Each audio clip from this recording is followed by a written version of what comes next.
क्या करूंगा मैं बोल करके, अगर आप कुछ सीखने को तैयार ना हो तो। मैं गलत तो नहीं कह रहा? मुझे ना नारे लगवाने हैं और ना ये कहलवाना है यहां से जाने के बाद कि हजरत ने बड़ी संजीदा या बड़ी जलाली तकरीर की। मैं सिर्फ ये जानना चाहता हूं, इतने पैसे लगा के इस महफिल को आपने मुनक़िद क्यों किया?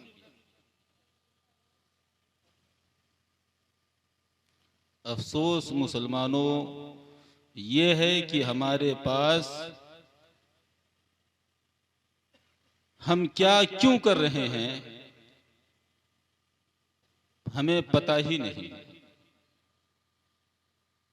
हम महफिल मुनाकिद कर रहे हैं, क्यों कर रहे हैं पता ही नहीं।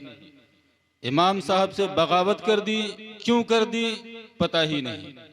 गांव में इख्तिलाफ हो गया, क्यों हो गया पता ही नहीं। और सच पूछो तो हमने ये सब अपनी अना के लिए किया कि मैं सैयद अब्दुल वदूद हूं, इसलिए मैं किसी के पंजे के नीचे दब के जिंदगी गुजारूं, ये हो नहीं सकता।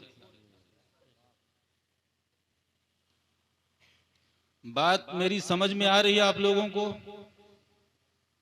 सिर्फ ये हमारी अना है कि मैं फला सेठ का बेटा हूं, मैं फला सेठ हूं, मैंने इतनी प्रॉपर्टी बना रखी है, मैं किसी से दब के क्यों रहूंगा, मेरा गांव मुझसे दब के रहे।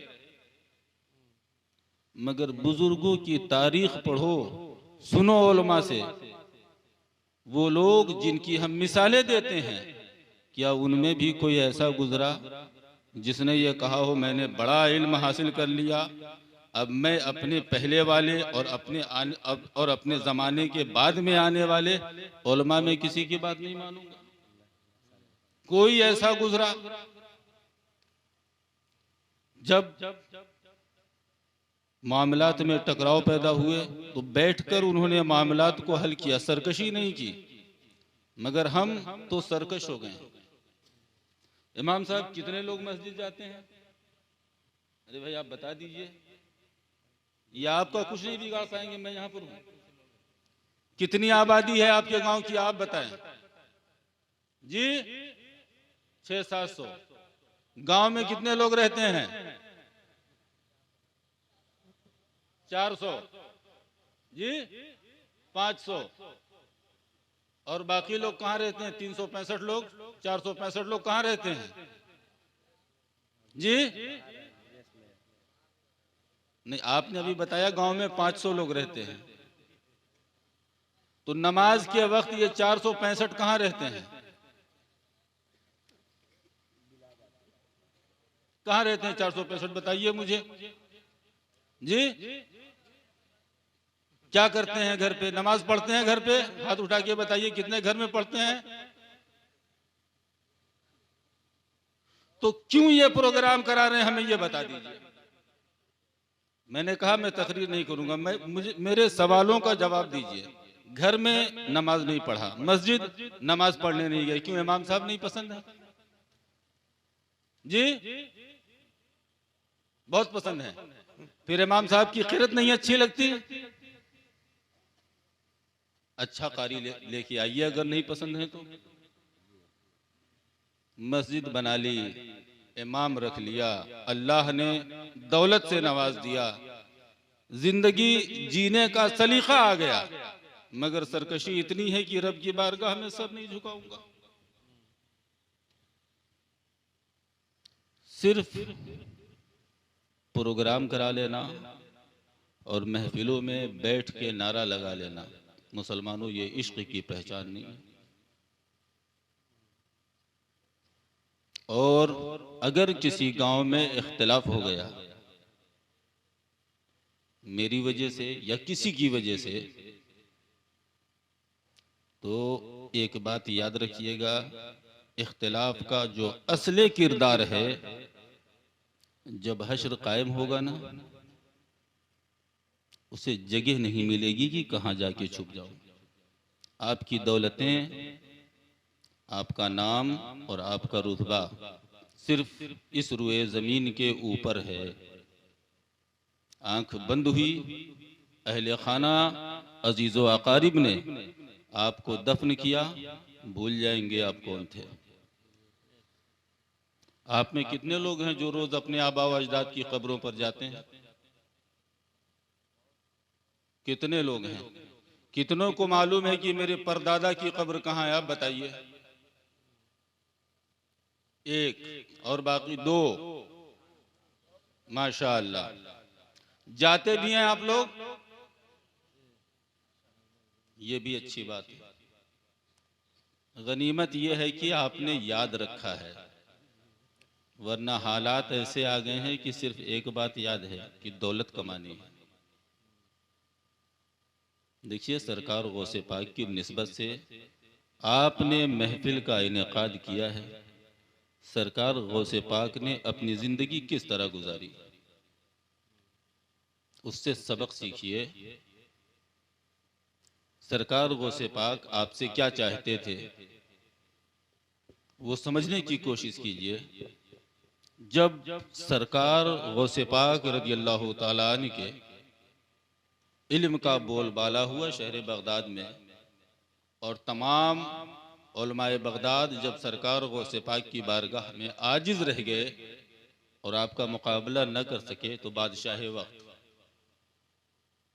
क्या किया उसने? भाई, आज दुनिया का एक उसूल है कि कोई इंसान बड़ा मशहूर हो जाए तो हर सियासी पार्टी, हर सियासी इंसान ये चाहता है कि मेरा उसके साथ ताल्लुक कायम हो जाए। होता है आपके गांव में कोई आदमी बड़ा रुतबे वाला हो जाए तो गांव के का हर आदमी सोचेगा काश इस इंसान के साथ मेरा ताल्लुक बेहतर हो जाए। तो कोई एक ऐसा इंसान जिसका जमाने में रुतबा बुलंद हो जाए तो वक्त का बादशाह नहीं चाहेगा मेरा और इनसे ताल्लुक बेहतर हो जाए। जब सरकार गौसे पाक के इल्म का बोलबाला हुआ, आपके नाम का डंका बजना शुरू हुआ, तो शहंशाह बगदाद सरकार गौसे पाक की बारगाह में किस तरह अशरफियों की थैली लेके हुजूर मेरी तरफ से नजर कबूल कर लें।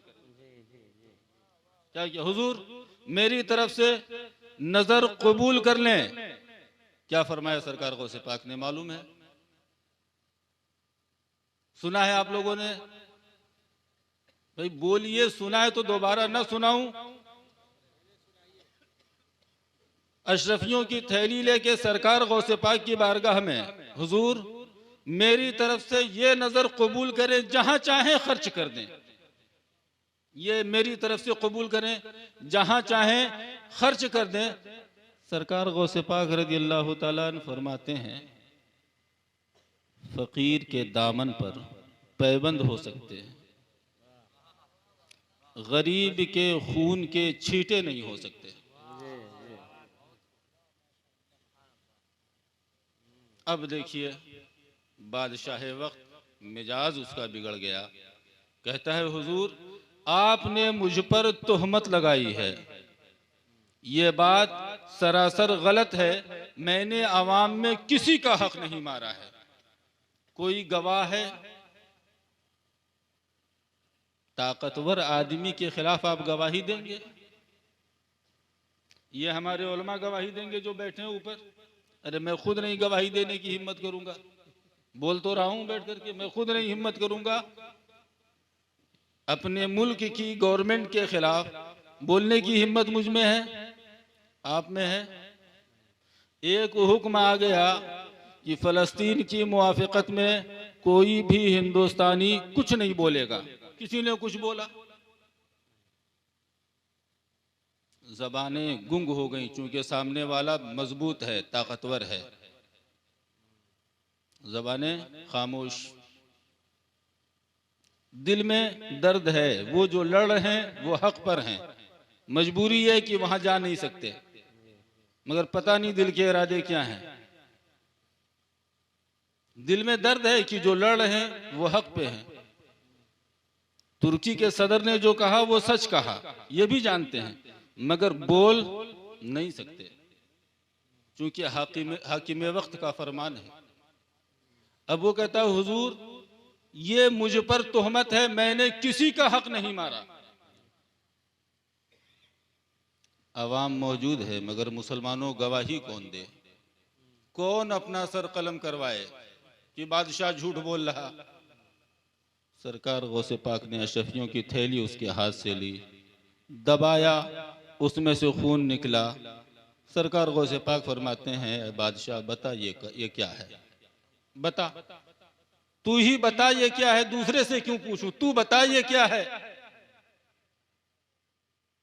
बादशाह वक्त सरकार गौसे पाक के कदमों में, हुजूर खता माफ कर दी जाए, खता माफ कर दी जाए।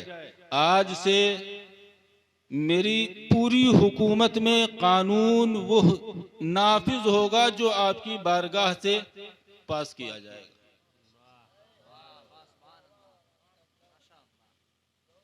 मुझे कोई 50,000 रुपया दे, नहीं पूछूंगा कहां से लाए थे। ये आज के जमाने की फितरत है कि आदमी पूछता ही नहीं आया कहां से था, है तो 50,000 रुपए, मैं क्या जानूं, देने वाला जाने। मैं पता नहीं किस वली का मैं वाकया पढ़ रहा था तो नजर से गुजरा कि इबादत में उनका दिल अल्लाह के जिक्र में नहीं लग रहा था। तो बड़ा परेशान हुए कि मौला तेरे जिक्र में दिल क्यों नहीं लग रहा। और कुछ देर पहले कुछ तनाउल फरमाया था, ज़हन में ख्याल पैदा हुआ कि जो खाया है उसमें कुछ ऐसा तो नहीं जो गलत तरीके से कमाया गया हो। मुंह में उंगली डाला, जो खाया था उसे बाहर निकाला, अल्लाह के जिक्र के लिए बैठे, कल्ब का राब्ता रब से हो गया। तो अगर हमारे दिल नमाज में नहीं लगते, दिल मस्जिद जाने को नहीं कहता और अच्छी बातें सुनने के लिए हमारा कान तैयार नहीं, तो मुसलमानों अपना मुहासिबा करो कि हम क्या खा करके अपनी जिंदगी गुजार रहे हैं। हज़रात आपसे कहना यह है कि आपने महफिल का इनेकाद किया, बड़ी अच्छी बात है, मगर खुदारा पहले अपनी जिंदगी को दीन के सांचे में ढालें। महफिलें तो होती रहेंगी और आपको जरूरी नहीं कि हमेशा आप माइक लगा करके बुजुर्गों का जिक्र सुने। अपनी मस्जिद के इमाम को बुलाएं, अपने घर में बुलाएं, 4-6 लोग बैठें, कहें हजरत हमें समझाइए हमें जिंदगी कैसी गुजारनी चाहिए। बात बड़ी कड़वी है। मैंने बचपन में कहीं नहीं सुना कि वो बड़ा वाला प्रोग्राम हो रहा, 50,000 रुपए के मुकर्रिर और 40,000 रुपए के शायर आ रहे हैं, मैंने कहीं नहीं सुना। आज पढ़ते इसीलिए हैं कि पढ़ूंगा बोलूंगा तो 50,000 40,000 कमाऊंगा। तो दीन को दीन तक रहने दीजिए। मुझसे मेरे जानने वालों से जब बात होती, जो जिन लोगों ने मेरे साथ में पढ़ा है, मैं कहता हूं यार हमारे मदारिस ने भी क्या तमाशा कर रखा है। ये उलमा जो फारिग होते हैं क्यों नहीं इन्हें हुनर सिखाते हैं, मादियात का इल्म क्यों नहीं देते। कम से कम ये इल्म दीन को अपना जरिए माश तो न बनाते हैं।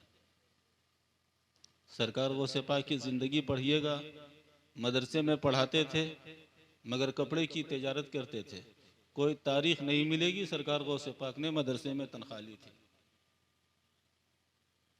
हजरात आप बुजुर्गों की तारीख अपने उलमा से सुनिए और अपनी ज़िंदगी उस तरह गुजारने की कोशिश कीजिए। जो पैसे कमाइए जायज़ तरीक़े से कमाइए। आपका बड़ा है, आपको डांट दे रहा तो बर्दाश्त कीजिए, छोटा है गलती कर रहा है आप उसे समझाने की कोशिश कीजिए। आप लोग इत्तेफाक के साथ ज़िंदगी गुजारिए, वरना ये जो चांदनी दिख रही ना मुसलमानों, ये कब गुल हो जाएगी हम और आप नहीं जानते हैं। दुश्मन ताक में बैठा हुआ है, सिर्फ वक्त आने की देर है। हमारी अना यहीं रह जाएगी, हमारा पता नहीं चलेगा हम कहाँ चले गए। वक्त हज़रात ज़्यादा हो गया। रब ताला की बारगाह में दुआ है अल्लाह तबारक व ताला हम तमाम हाज़रीन सामीन को शरीयत मुतहरा की हदूद के अंदर ज़िंदगी गुजारने की तौफ़ीक़ अता फ़रमाए, असलाफ़ से सच्ची पक्की मोहब्बत अता फ़रमाए, हमारे क़ुलूब को अपनी हबीब पाक सल्लल्लाहु तआला अलैहि वसल्लम का इश्क़ अता फ़रमाए। व आखिर दावाना अल्हम्दुलिल्लाहि रब्बिल आलमीन।